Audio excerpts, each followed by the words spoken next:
지난주에는 예수님께서 십자가에서 죽으신, 그 다음에 부활에 대한 얘기를 했고요. 그 다음에 이제 당연히 따라 나오는 것은 승천, 그리고 다시 오심에 대한 얘기입니다. 그래서 오늘은 승천과 재림에 대한 얘기를 해보도록 하겠습니다. 먼저 승천. 승천이라 하면 이제 하늘로 올라가셨다는 얘기인데, 그러니까 오르신 하늘천. 예수님 입장에서 하면은 사실은 원래 거기에 계셨던 분이 인간의 몸을 입고 그 성육신이죠. 그러니까 이 땅에 오셨다가 다시 집으로 돌아가는 거나 마찬가지예요. 사실 예수님 입장에서. 근데 하늘로 가시는데 그거에 대한 여러 가지 측면을 살펴보도록 하겠습니다. 첫 번째는 어떻게 올라가셨나. 올라가셨다는 소문은 있고 본 사람은 없고 그런 건가. 그렇지 않다는 거죠. 사도행전 1장 9절에 보면은 말씀을 마치시고 그들이 보는 데 올려져 가시니 구름이 그를 가려 보이지 않게 하더라.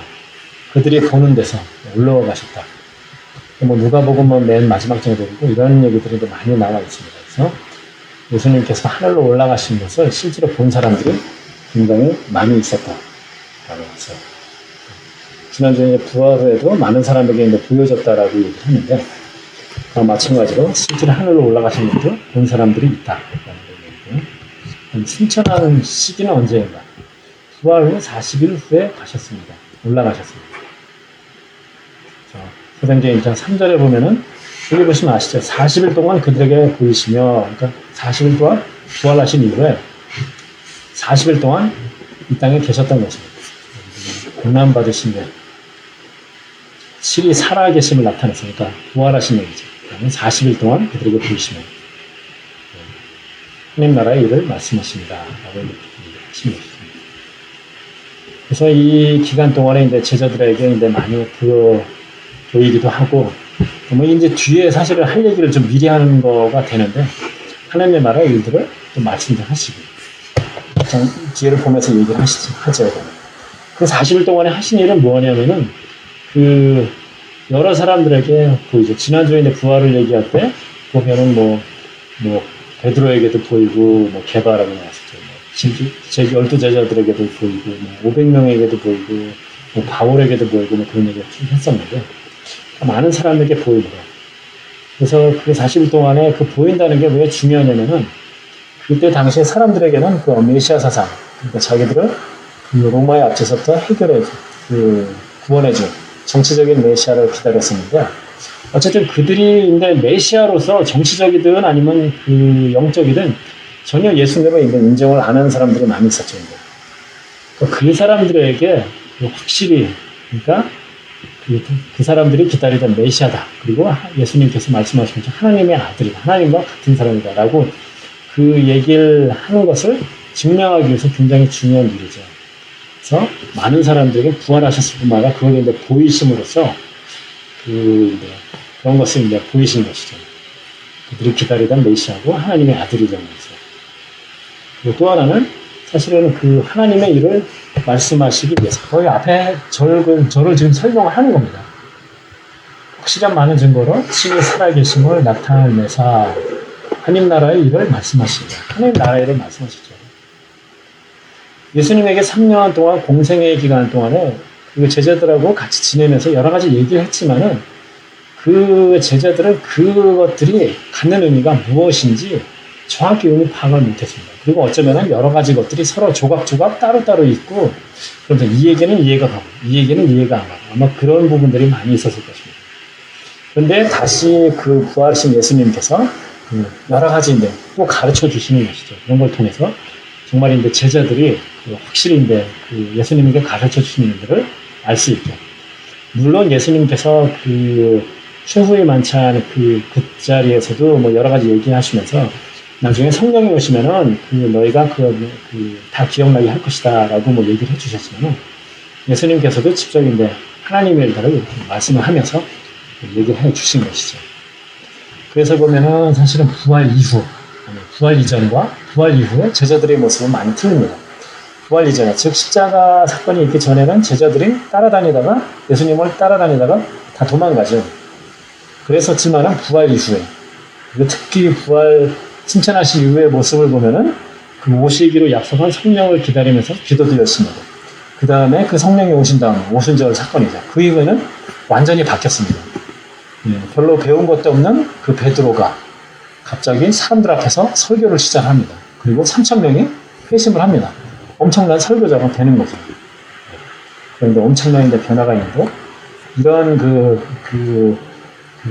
부활하신 이후에 승천하시기 전까지 기간 동안에도 여러 가지 것들을 다 아마 확실히 더 가르쳐 주시지 않았었을까 생각이 듭니다. 자, 승천하신 예수님은 그러면 어디에 계시는가? 어디로 가셨나?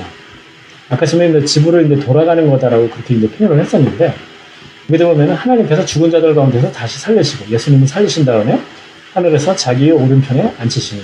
그래서 성경에 보면은 제가 항상 얘기하지만은 여기 있는 것은 그냥 하나의 그 구절, 예를 들면 굉장히 많은 구절들이 나왔죠. 마찬가지로 하나님 우편에 계신다는 그런 그 표현이, 그 구절이 굉장히 많이 있습니다. 그래서 하나님 우편, 하나님과 같이 계신다는 얘기입니다. 한마디로. 자, 그 다음에 의미. 승천을 하셨다는 의미는 어떤 의미가 있는가라는 측면에서 보면 처소를 예비하심. 그 처소라는 것은 우리를 위한 처소입니다. 그래서 내 아버지 집에는 거할 곳이 많도다. 그렇지 아니하면 너에게 일렀으되 내가 너희를 위하여 거처를 예비하러 가노니. 승천하신다는 의미는 바로 우리 믿는 사람들을 위해서 거처를 예비하기 위해서, 준비하기 위해서 하신다는 그런 의미가 될 것입니다. 그게 뭐냐면은 믿는 사람들이 갈 곳이 어디에? 하나님과 같은 곳. 바로 그 천국이 되겠죠. 우리의 그곳에 갈 수 있다라는 그런 의미가 될 것입니다. 의미는 처소를 예비하심. 또 하나 그 의미는 승천을 하심으로 인해서 성령님께서 이곳에 오신다, 다시 오신다는 그런 의미가 될 것입니다. 요한복음 16장 7절. 이 부분에 예수님께서 십자가에 박히시기 전날, 우리 보통 얘기하던 최후의 만찬이라고 하는데, 그때 하시는데 여러 가지 그 말씀 중에서 하나인데, 내가 떠나가지 아니하면 보혜사가 너에게로 오지 아니할 것이요 가면 내가 그를 너에게 보내리니. 여기서 보혜사는 성령을 얘기를 합니다. 여기서 보혜사 좀 어렵게 표현을 하는데, 영어로는 카운슬러, 컴포터, 헬퍼, 여러 가지로 하는데, 결국에 성령을 다 얘기하는 것입니다. 그래서 예수님이 가심으로 인해서 예수님께서 그 성령님을 우리에게 보내주시고, 그래서 우리는 성령님과 함께하는 그런 삶을 살 수 있는 겁니다. 그래서 이 부분은 어떻게 보면은 그 하나님께서 창조 이후에 늘 마음속에 두셨던 무엇이에요? 임마누엘의 하나님, 즉 우리와 함께하시는 하나님, 그걸 나타내는 것입니다. 맨 처음에 창세기에 보면은 에덴 동산이 있었습니다. 그곳에서는 아담과 하와가 하나님과 같이 거닐면서 얘기도 하면서 하나님과 함께하는 삶이 있었죠. 그러다가 인간이 타락함으로 인해서 쫓겨나지만은 그 후에도 하나님께서는 그 어떤 개인을 통해서, 아니면 또 이스라엘 백성들에게, 물론 그 어떤 제사장이라든가 선지자나 이런 대언자를 통해서지만 함께 하시기 원하는 그런 마음을 늘 알려주시고, 그리고 그런 사람들을 통해서 또 함께 하시는 것을 항상 보여주셨습니다. 그리고 그렇게 임마누엘의 하나님께서 직접 이 땅에까지 오신 것이죠. 물론 우리를 구원하기 위해서, 죄를 사하기 위해서 하신 것입니다. 그래서 마태복음 1장에도 보면은 이름을 예수하라, 임마누엘을 하라, 그가 우리와 함께 하실 것이다라고 그렇게 얘기하죠. 그래서 예수님께서 십자가에 죽으신 이후에, 그다음에 승천하신 이후에는 약속하신 성령님께서 오시고, 그리고 그 성령님을 통해서 우리와 함께 하십니다. 항상 우리와 함께 하시는 겁니다. 그리고 우리가 지금 이렇게 예배 드리는 이 순간에도 여러분의 가슴 속에, 여러분이 믿는 사람이라면 믿는 여러분의 가슴 속에, 또 이 자리에도 항상 함께 하시는 것이죠. 그래서 굉장히 가신다는 의미가 성령님 오심으로 해서 굉장히 중요한 의미가 되는 것입니다. 자, 그러면은 하나님 우편에 계신다라고 했는데, 그곳에서 하시는 일은 무엇인가? 굉장히 여러 가지 있지만은, 그냥 우리에게 중요한 한 가지를 말씀드리면, 우리를 위하여 간구하신다, 중보하신다. 그게 히브리서 같은 데 보면은 십자가에 못 박히심을 인해서 대제사장이다라고 하는데, 그런 의미에서도 마찬가지라고 할 수가 있습니다. 그래서 7장 25절에 보면은, 그러면 자기를 힘으로 하나님께 나아가는 자들을, 무슨 얘기예요? 예수님을 통해서 하나님께 나아가는 자들을 온전히 구원하실 수 있으니, 그가 항상 살아계셔서 그들을 위하여 간구하신다.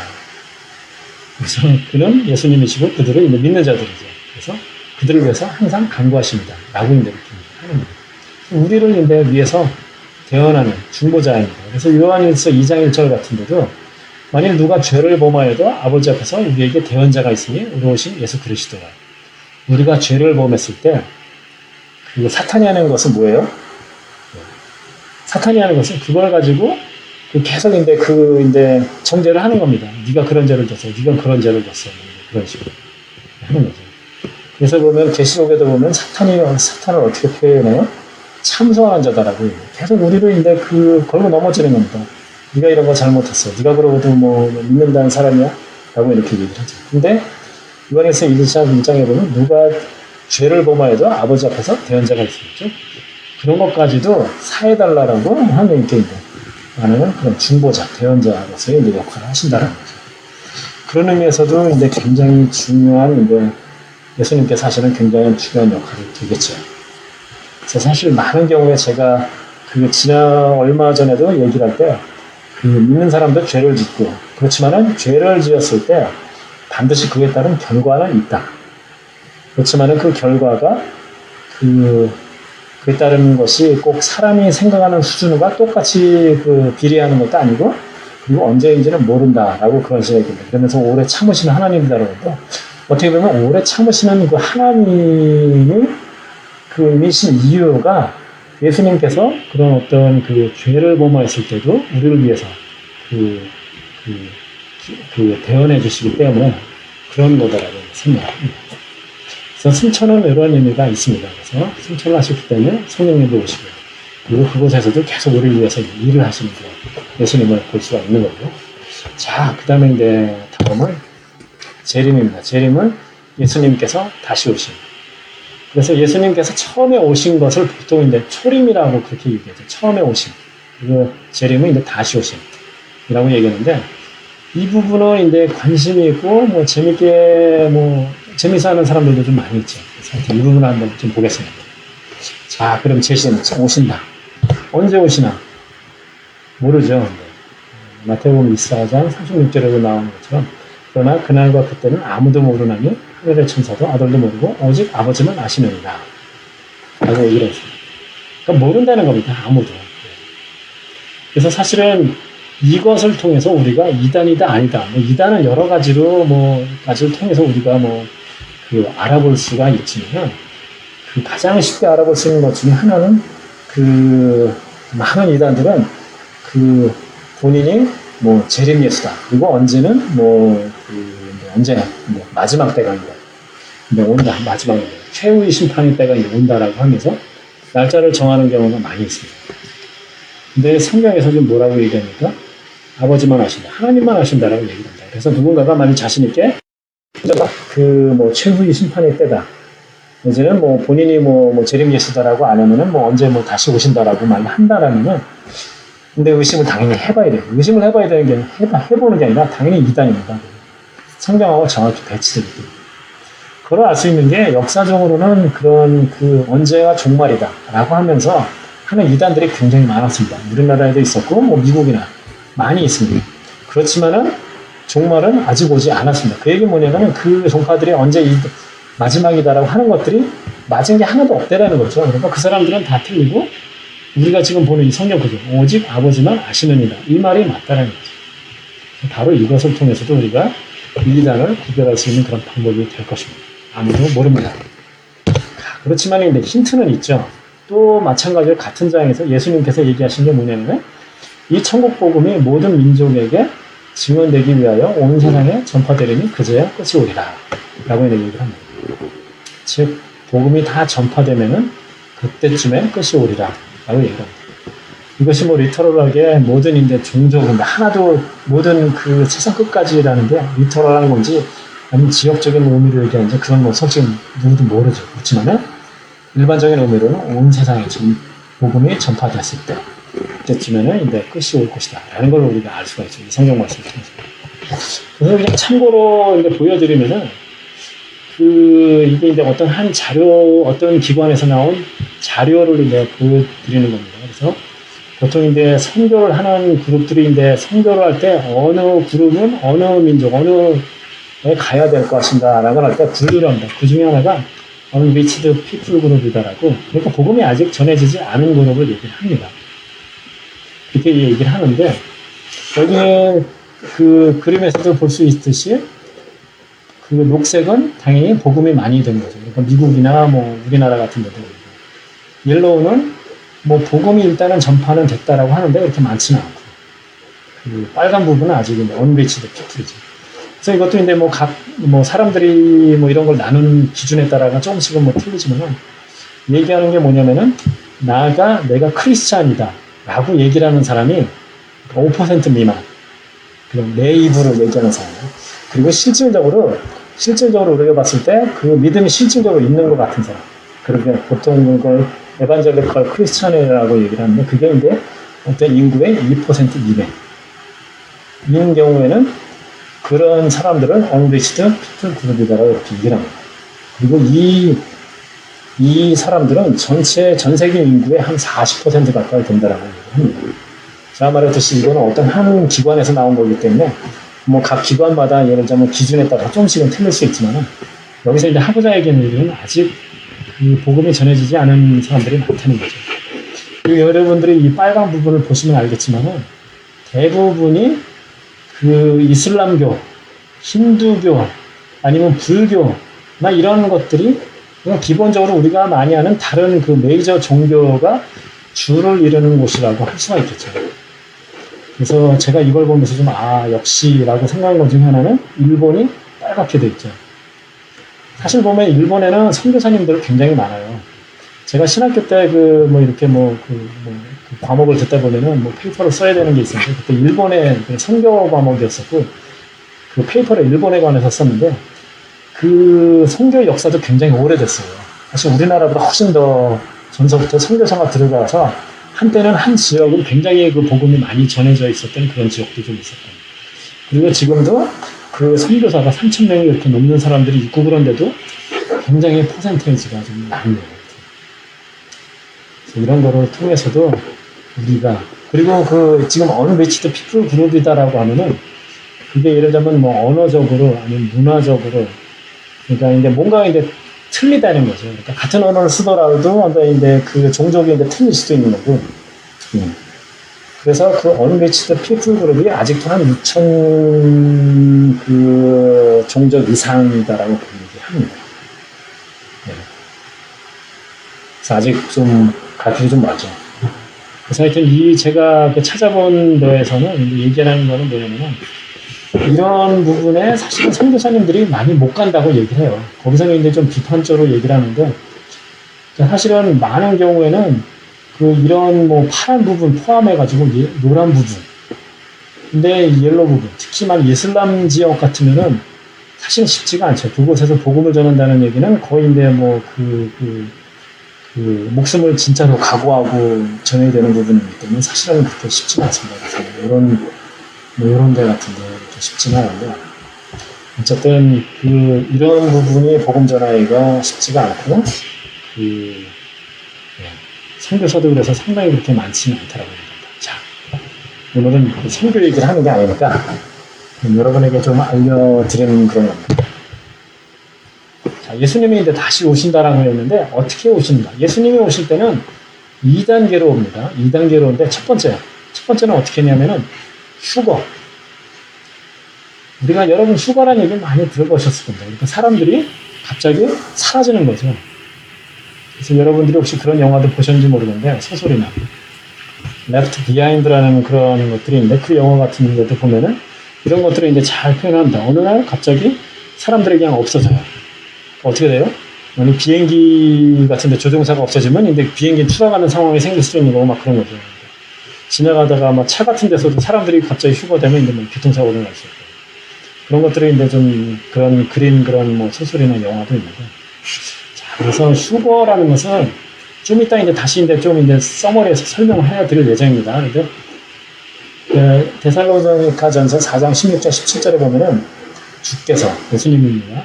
하늘로부터 강림하시니 그 사이에는 이제 천사들의 호령이 있고 뭐 이런 얘기가 나와요. 그리스도 안에서 죽은 자들이 먼저 일어나고 그 후에 살아남은 자들도 그들과 함께 구름 속으로 끌어올려 공중에서 주를 영접하게 하시는 거예요. 예수님이 다시 오시는데 이때는 땅에까지 완전히 오시는 건 아닙니다. 그래서 좀 전에 제가 2번에 걸쳐서 오신다라고 얘기를 하는데 그런 겁니다. 그래서 이때는 어떻게 되냐면은 구름 속에서, 그러니까 하늘에서 죽은 사람들이 그 그리스도 안에서 죽은 자들, 그러니까 믿는 사람인데 죽었다.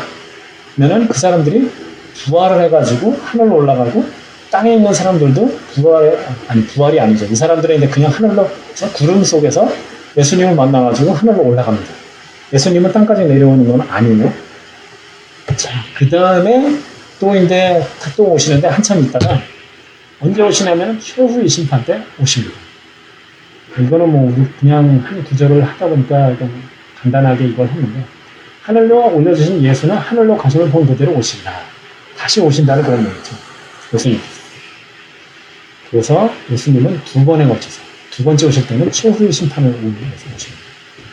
자, 뭐 이어지는 비슷한 얘기인데 다시 오시는 이유는 가장 중요한 이유는 최후의 심판입니다.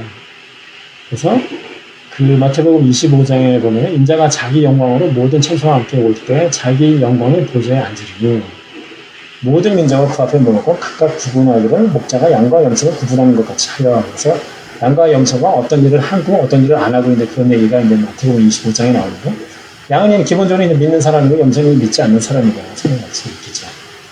이렇게 마지막에 심판합니다. 자, 좀 이따 이제 서머리로 이제 다시 이제 쫙 도표로 이제 보여집니다. 또 하나 이제 오시는 이유는 그 영원한 하나님의 왕국을 건설하기 위해서입니다. 사실 그것이 하나님께서 이 세상을 창조하시고 인간을 하나님의 형상대로 그 창조하신 이유가 되겠죠. 하나님이 통치하시는 그런 왕국을 이제 건설하게 되는 거죠. 더 이상 이제 악이 세력을 펼치지 못하고 사탄이나 그리고 아니면 뭐 사탄들 아니면 그 믿지 않는 사람들이 영원히 가두어두는 그 상황이죠. 우리 주와 그리고 주의 그리스도의 나라가 되어 그가 세세토록 왕래를 하시리로다. 이 계시록에 나오는 말씀입니다. 영원한 왕국 건설. 자, 또 다시 오는 신우는 감추어지신 것을 드러내기 위해서. 그렇죠? 여러분이 지금도 성경 읽기를 하면서 읽어보면은 어려운 부분이 많이 있습니다. 그 어려운 부분에 많은 것들은 사실은 그 번역에 따른 거다라는 생각이 좀 듭니다. 특히 요즘에 그 서신서들 읽으면서 좀 그런 생각을 했는데, 번역이 참, 그렇게 훌륭하지는 않구나라는 생각을 좀 하는데, 제가 그래서 웬만하면은 번역본은 뭐 여러 가지를 뭐 보십시오라고 그런 얘기도 하는 이유가 그런데, 근데 사실은 그 번역의 문제가 아니라 실제로는 내용 자체가 어려운 경우도 많이 있습니다. 그리고 내용 자체를 그 문장으로는 이해를 해도 진짜 의미가 무엇일까를 모르는 것들이 많이 있습니다. 그런데 성경에 보면 그런 얘기들, 그런 구절들이 있습니다. 지금은 우리가 거울을 보듯이 희미하게 보지만은 나중에는 얼굴을 마주 보듯이 아주 뚜렷하게 될 것이다. 그런 것들이 얘기하는 것은 뭐냐면 지금 우리가 정확히 잘 알지 못하지만은 나중에는 그런 것들이 이제 모든 비밀의 이제 감춰진 것이 드러나는 것처럼 이제 밝게 알게 될 것이다라는 그런 얘기가 있어요. 그가 어둠에 감추인 것들을 드러내고 마음의 뜻을 나타내시리니 감추어진 것. 더 이상 이제 비밀이 없고 하느님이 그 계획하시던 모든 것들이 확실하게 우리에게 알려지는 그런 상황이 될 것입니다. 자, 그래서 이제 마지막 슬라이드로 이게 이제 서머리입니다. 서머리가 되는데, 자, 우리는 지금 요 시대에 살고 있습니다. 제 커서가 보이죠? 신약 시대에 지금 살고 있습니다. 그래서 휴거가 일어나고 7년 대환란이 있고 그 후에 천년왕국이 있고 잠깐 동안에 그 천년왕국 동안에는 마귀나 사탄이 어떻게 표현해야 되나 좀 묶여 있다가 잠깐 풀려납니다. 그래서 마지막으로 반란을 하고 이때도 또 반란하는 사람들이 있다가 마지막에 이제 심판을 하게 됩니다. 그래서 예수님이 2번에 걸쳐서 이제 오신다라고 그렇게 얘기를 했죠. 첫 번째는 휴거, 공중 재림입니다. 이때는 땅에까지 오시는 것은 아니고, 이제 그 하늘에서 죽은 자들은 부활을 하고, 그 믿는 사람들은 이제 그냥 이제 하늘로 올라가서 예수님을 만나고. 그리고 두 번째는 두 번째는 예수님께서 진짜 이제 땅으로 이제 오시는 겁니다. 지상제를. 그러면서 천년 왕국을 이제 이루시는 거죠. 자, 여기 이제 여러 가지 이제 많이 했습니다. 제가 그 인터넷에서 하나를 잡아가지고 사실은 살짝 바꿨습니다. 원래 요 화살표가 여기 있었던 걸 이쪽으로 바꿨습니다. 그 얘기는 뭐냐면 제가 이제 저는 이렇게 생각한다라는 건데 이게 여기 있든 뭐 그 별로 그게 중요한 건 여러 가지 이제 전천년설, 후천년설, 무천년설이 있는데 이건 천년왕국이 그러니까 예수님이 언제 오셨냐? 천년왕국 전이냐? 후이냐? 아니면 천년왕국 그런 거 없죠. 그런 의미고. 환란 전 휴거냐? 환란 중이냐? 환란 후냐는 7년 대환란이라는 게 있습니다. 여러분이 나중에 이제 계시록을 보시면 아시겠지만은 여러 가지 이제 환란에 대한 얘기들이 많이 있습니다. 그 뭐 마태복음 23장에도 뭐 그런 얘기가 있고 그 환란인데 굉장히 힘든 시간을 보낼 텐데 그게 한 7년 정도 된다 그러고 전반기 한 3년 반 정도는 좀 비교적 쉬운 거. 그 후반부는 굉장히 이제 어려움이 그 센 거다. 어려운 거다라고 이제 그런 얘기를 합니다. 그런데 그 휴거가 언제 일어나느냐? 환란 전이냐? 환란 중이냐? 후냐? 그러니까 욕이냐? 뭐 그런 것에 따른 뭐 것들이 많이 여기 있습니다. 저는 만약에 이 부분은 제가 따로 더 넣은 겁니다. 원래 이거를 인터넷에서 제가 작은 거를 기준으로 해가지고. 근데 만약 어떤 분들이 지금 이게 전천년설이 아니라 후천년설이다. 예를 들면 이런 것도 나는 이게 맞는다라고 생각을 한다라고 하면서 얘기를 하면 저는 그거에 대해서 악유할 생각이 전혀 없습니다. 왜냐면은 이러한 것들이 지금은 이제 도표로 이렇게 나오지만은 이런 것들이 어디 한 뭐 책이나 아니면 장에서 차례차례 이렇게 쓴 게 아니에요. 이 얘기들을 이렇게 추정을 하는데 신학자들이 추정을 하는 것은 구약서부터 신약까지의 여러 가지 내용을 다 우리 표현으로 짜집게 해가지고 이렇게 결론이 나온 겁니다. 그 얘기는 뭐냐면은 그 해석에 여러 가지 가능성이 있다라는 겁니다. 그렇기 때문에 예를 들면 저는 여기다라고 생각하지만 어떤 분이 뭐 여기다라고 했을 때 별로 그분하고 그런 거에 대해서 논쟁하고 싶은 생각이 없어요. 제가 하고 싶은 얘기는 뭐냐면은 그게 중요한 게 아니라는 거죠. 중요한 것은 결국 예수님께서는 다시 오신다는 것이죠. 그리고 만일 예수님이 다시 오셨을 때 휴거를 되지 못한 사람들은 환란기를 겪을 수밖에 없다는 거죠. 환란기를 겪을 때 여러분이 그 계시록을 보시면 알겠지만은 굉장히 많은 사람이 죽을 수밖에 없습니다. 기본적으로 그 환란을 위해서 굉장히 고생을 하는 거죠. 그리고 이런 천년왕국 이런 것들은 이제 있을 거다라는 거예요. 그렇기 때문에 이게 언제다. 요즘은 뭐 꼭 예수님이 뭐 이때 오신다 뭐 그런 거 자체는 제가 보기엔 중요하지 않습니다. 그리고 예수님은 다시 오시고 심판을 하신다라는 게 중요한 의미죠.